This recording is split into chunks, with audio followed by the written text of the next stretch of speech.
Robert Sterling was a man who moved mountains, but one day he made a choice that changed everything.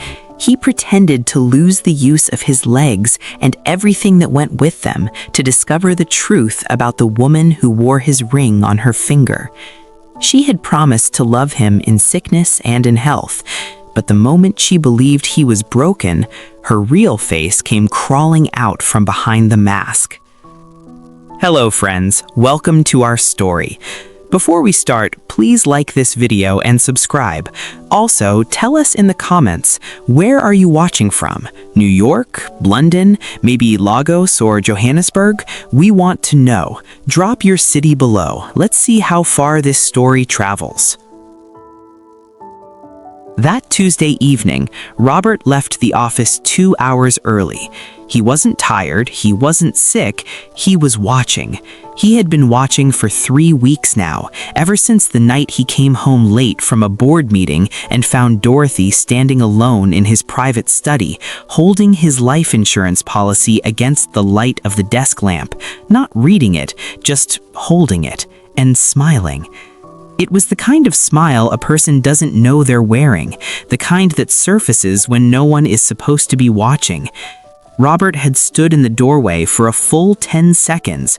Dorothy hadn't heard him come in. She just stood there, her crimson nails running slowly along the edge of the document, her diamond earrings catching the light, until Robert cleared his throat and she spun around, startled, her expression snapping back into something warm and practiced. "You're home early," she said, tucking the policy folder back onto the shelf. "Apparently," Robert replied. He hadn't confronted her. He was too precise a man for that. Confrontation without evidence was just noise, and Robert Sterling had not built a $2 billion technology empire on noise. He built it on patience, on strategy, on knowing when to wait. That night, lying in the dark with Dorothy asleep beside him, the faint smell of her perfume in the air, her hair fanned across the pillow like a painting, Robert made his decision. If Dorothy Hale loved him, she would prove it without knowing she was being tested. And if she didn't, he would prove that too. The story that broke on every major news channel that Thursday morning was the story Robert had written himself. Tech visionary Robert Sterling in private aircraft incident. Condition unknown. By noon, Sterling Technologies stock had dipped 7%. By 3 o'clock, Robert's personal assistant had released a carefully crafted statement confirming that Mr. Sterling had survived, but had sustained serious spinal injuries. The prognosis, the statement said, was uncertain. Robert watched the coverage from a private medical facility outside the city, his phone in hand, a cup of coffee going cold on the table beside him. His phone was receiving messages, hundreds of them. Colleagues, business partners, friends he hadn't spoken to in years. The world, it seemed, genuinely cared. He watched the messages arrive, scrolled past them, and opened his thread with Dorothy. One message, sent 47 minutes after the story broke. "Robert, I just saw the news. Call me when you can. We need to talk about the Hendricks contract. The foundation board is also asking questions. No, I love you. No, are you okay? No, I'm on my way." The Hendricks contract. Robert set his phone down and picked up his coffee. He took a slow sip and stared at the wall. The wheelchair arrived at the front entrance of the Sterling estate on a quiet Saturday morning. Robert had worked with a specialist, a man who built orthopedic supports for military veterans, to construct a set of leg braces that mimicked the appearance of atrophied muscle. Beneath the loose gray trousers he now wore, the braces were nearly invisible. They locked his stride completely. Every movement from the waist down had to be performed with the deliberate weight of a man relearning how gravity worked. He had practiced for 2 weeks. Dorothy was waiting at the top of the front steps when the car pulled up. She was dressed beautifully. Of course she was. Dove white blouse, tailored charcoal trousers, her dark hair pinned up at the back, not a strand out of place. Her makeup was, as always, mask-like in its perfection, the kind of face that cost money and practice to assemble every morning. She watched two aides help Robert out of the car and into the chair. She watched them wheel him up the path. She didn't come down the steps to meet him. When Robert reached her, he looked up. She smiled, that bright, practiced warmth, and touched his shoulder briefly, the way you might touch the shoulder of a business acquaintance at a charity event. "Welcome home," she said. Not, "I missed you," not, "I'm so glad you're alive." "Welcome home." "Thank you," Robert said, keeping his voice soft, slightly breathless. He had practiced that too. "It's good to be here." Dorothy turned and walked ahead into the house. The aides followed, pushing the chair. Robert watched her back as she moved through the door. Her posture was perfect, shoulders level, head up. She hadn't even glanced at his legs. Within 10 days, the house had changed. Dorothy stopped sitting with him at dinner. She had calls, she had meetings, she had obligations that seemed to multiply in direct proportion to how little Robert could physically stand up and challenge them. His medical appointments were scheduled on Thursdays. Dorothy missed the first one because of a luncheon. She missed the second because of a spa appointment. By the third, she had stopped offering explanations at all. The staff watched with careful, silent eyes. They brought Robert his meals, helped him to his room, managed the machinery of the household. None of them said anything, but Robert saw the way they looked at Dorothy when she swept out of rooms without acknowledging him. He saw the way their faces changed. One evening, Robert asked his housekeeper, Mrs. Adeyemi, a quiet, fiercely loyal woman who had worked in the Sterling household for 9 years, whether she had noticed anything unusual. Mrs. Adeyemi folded a napkin very precisely before answering. "Mr. Sterling," she said carefully, "a man arrived 3 times this week while you were resting. He drove a silver coupe. He never came to the front door." Robert nodded once. "Thank you, Mrs. Adeyemi." She nodded back and left the room without another word. That night, Robert opened his laptop and began building the surveillance infrastructure he had been designing in his head since the day the wheelchair was fitted.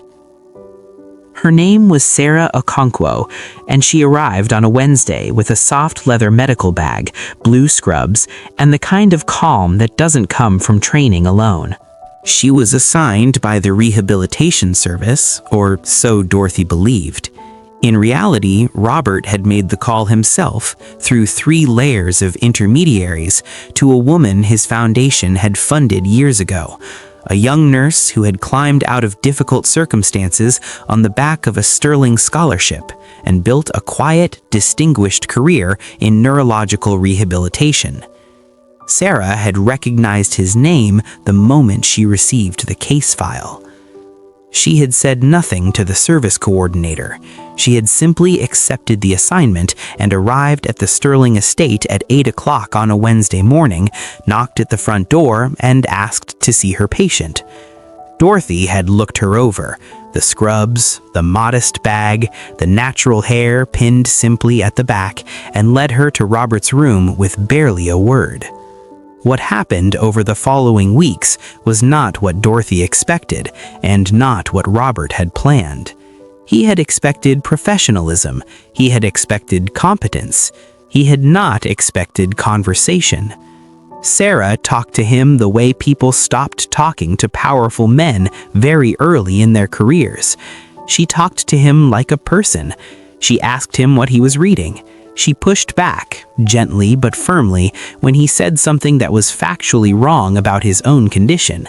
She told him about neuroplasticity, the brain's ability to reroute signals around damaged pathways, to rebuild what injury had interrupted, not as a medical lecture, but as a conversation, as though she thought he deserved to understand what his body was capable of, even the body he was performing. "Your nervous system isn't a fixed map," she told him one afternoon, sitting across from him in the garden while the sunlight came through the trees. "It rewires itself.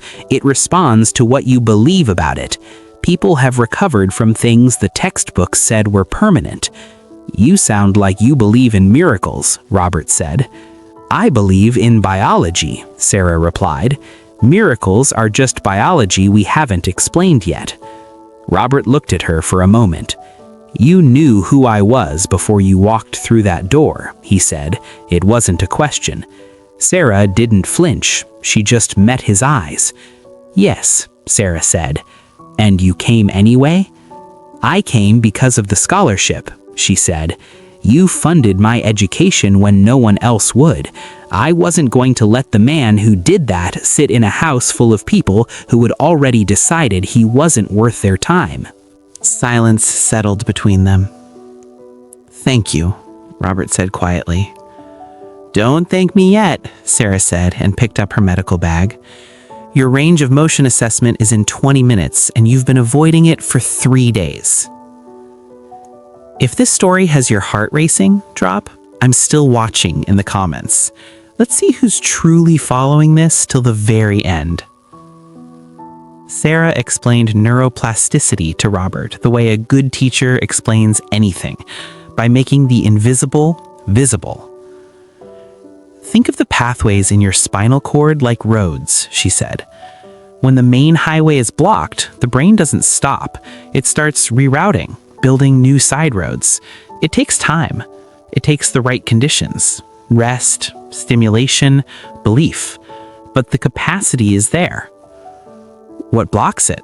Robert asked. Stress, Sarah said immediately. Chronic stress floods the nervous system with cortisol. It's like trying to repair a road while traffic is still running on it. The environment has to support the recovery.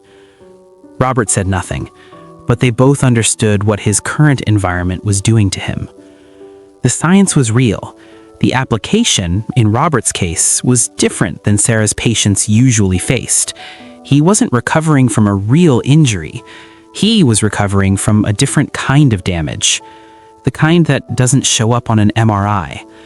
The kind that comes from building a world and then wondering whether any of the people you built it with were ever truly present. It was a Thursday night when Robert heard them. He had come back from a session with Sarah earlier than expected. His chair was silent on the marble floor. Dorothy, apparently, had stopped accounting for him being home at unusual hours. The voices came through the cracked door of the east sitting room. Dorothy's voice, and a man's.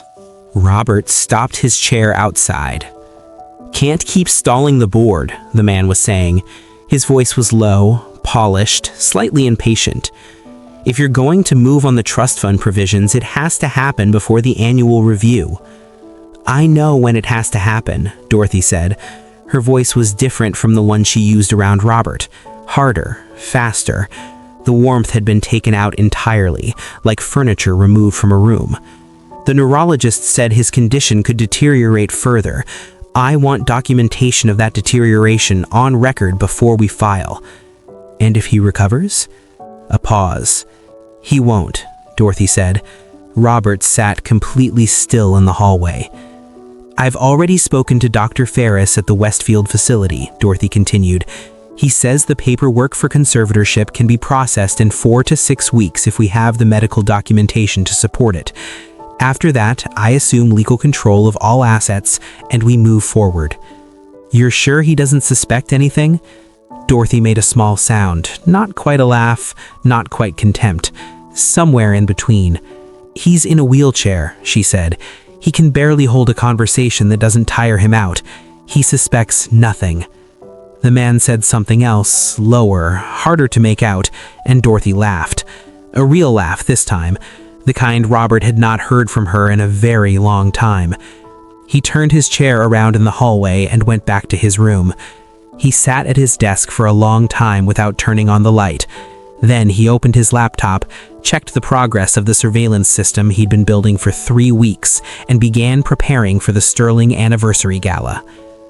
Robert had always understood that technology was just the systematic application of human attention.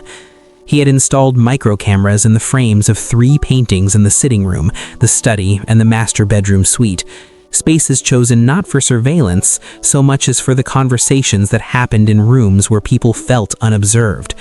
He had connected them to a private server that existed on a frequency Dorothy's IT consultant, who turned out to be the man with a silver coupe, had no access to. He had captured everything. The conversations about the conservatorship, the phone call to Dorothy's private attorney, the Sunday morning when Dorothy and her business associate sat at the kitchen table with a spreadsheet laid out between them, a detailed map of Robert's assets annotated with transfer timelines. He had also captured, through the financial surveillance tools embedded in Sterling Technologies' compliance architecture, a trail of embezzlement that went back 14 months. Small transfers, carefully dispersed across 17 different accounts, individually invisible, collectively over $4 million. Robert organized the evidence into 3 folders. He encrypted them. He forwarded 2 copies to his legal team and 1 copy to a journalist he had trusted for a decade. Then he called the catering company that was handling the Sterling Anniversary Gala and confirmed his attendance. The gala was held at the Sterling Grand, the hotel that bore Robert's family name and stood at the center of everything he had built. Dorothy arrived in a gown that cost $38,000, rose gold sequins, a train that swept the marble floor. Her companion for the evening, introduced to the room as a family associate, wore a dark navy suit and stood very close to her side. The room was full. Business partners, foundation donors, press, board members, the usual constellation of people who gathered around power and called it loyalty. Robert organized the evidence into 3 folders. He encrypted them. He forwarded 2 copies to his legal team and 1 copy to a journalist he had trusted for a decade. Then he called the catering company that was handling the Sterling Anniversary Gala and confirmed his attendance. The gala was wheeled in near the end of the cocktail hour. He had dressed carefully, dove gray suit, simple white shirt, no tie. He looked smaller than people remembered, quieter, a man diminished by circumstance, or so it appeared. Dorothy gave a brief, warm speech near the podium. She spoke about Robert's legacy, his vision, his incredible impact on the technology sector and the philanthropic community. She spoke about the difficulty of watching someone you loved face adversity, and about her own commitment to carrying the torch forward in whatever capacity was needed. She was extraordinary. The room applauded. She reached for the microphone to announce the establishment of a new board committee, one that, by the documents Robert had already reviewed, would transfer effective operational control of Sterling Technologies to a new executive structure that Dorothy had quietly arranged to chair. Robert placed his hands on the armrests of the wheelchair. He looked at Sarah, who stood 6 feet to his left. She met his eyes, said nothing, gave him the smallest nod. He placed his feet on the floor. He stood up. The room went silent in stages. First the people near the front, then the ripple outward as heads turned and the silence spread like water through the crowd. Dorothy turned from the microphone. Her face, that flawless, practiced face, did something Robert had never seen it do before. It fell completely apart. On the screen behind the podium, the screen that had been displaying a slideshow of Sterling Technologies' 20-year history, a video began to play. The quality was excellent, the audio was clear, Dorothy's voice filled the ballroom. "He won't recover. I've already spoken to Dr. Ferris at the Westfield facility." Then her companion's voice, then Dorothy again, standing over the kitchen table with the spreadsheet, walking through the asset transfer timeline in her own words. The room was absolutely silent. Robert let the video run for 90 seconds. Then he nodded to his AV engineer in the back, and the screen returned to the Sterling Technologies anniversary slide. He stood at the front of the room, not tall, not triumphant, not performing, just standing, a man on his own feet, looking at the woman who had tried to take them from him. "I loved you," he said simply. "For a long time, I genuinely did." Dorothy said nothing. The color had left her face entirely. I built this company so that the people I loved would never have to worry about anything, Robert continued. I didn't build it so that someone could dismantle it from the inside while pretending to grieve. He picked up the glass of water on the table beside him. The legal team has already filed, he said. The accounts have been frozen, the conservatorship application has been flagged to the court, and the journalist from the Financial Tribune in the back of the room has everything she needs for her story tomorrow morning. He took a sip of water. Enjoy the rest of the evening, he said. The food is excellent. Dorothy was arrested 11 days later. The charges included financial fraud, unauthorized access to fiduciary accounts, and conspiracy to commit abuse of guardianship process. Her business associate cooperated with prosecutors in exchange for a reduced sentence. Dorothy's attorney issued a statement. Dorothy issued nothing. Robert watched the news coverage from the porch of a building that was not the Sterling estate. It was smaller, quieter. It had a garden that needed work and windows that let in extraordinary light in the afternoons. He had purchased it 3 weeks after the gala, before the legal proceedings were fully resolved, before the press had finished its cycle of stories. He had purchased it because Sarah had mentioned, offhandedly, that a rehabilitation clinic in this neighborhood had closed due to funding issues, and that the space had been sitting empty for almost a year. "What would you do with it?" Robert had asked. Sarah had looked at the building for a moment. "Give people a place to recover," she said. "Not just physically, actually recover. The way recovery is supposed to work. Slowly, properly, with someone in the room who actually looks at you." Robert had bought the building the following morning. The Sterling Recovery and Rehabilitation Clinic opened 4 months later. It was not named after Robert. It was named after a woman from Sarah's hometown who had survived something the medical community had told her was unsurvivable and had spent the rest of her life proving them wrong. On the morning of the opening, Robert stood on the front steps. Stood, without a chair, without braces, and watched the doors open for the first patients. Sarah came to stand beside him. "You don't have to stay," she said. "You've done what you set out to do." "I know," Robert said. He didn't move. She didn't either. After a while, he said, "You know what I never had in all those years? Someone who looked at me instead of at what I owned." "I know," Sarah said. "You always looked at my face," Robert said. "Not the chair, not the room, not the building." Sarah looked at him now, directly, without ceremony, the way she had looked at him from the very first session. "That's just how you're supposed to treat a person," she said. Robert smiled. It was the first real smile he had worn in longer than he could precisely remember. "I know," he said. "That's the point." What would you have done in Dorothy's place? Not when the cameras were on, not when the room was watching, but in the quiet moments, when no one could see you and the choice was entirely yours. Some people believe that character is who you are when you're performing. Others believe it's who you are when you think the performance is over. Robert Sterling spent 2 years in a marriage discovering that the woman beside him had never stopped performing. And then he spent 1 year in a wheelchair he didn't need, learning that the person who would truly stand by him was the one who never needed to be tested at all. True wealth is not the building with your name on it.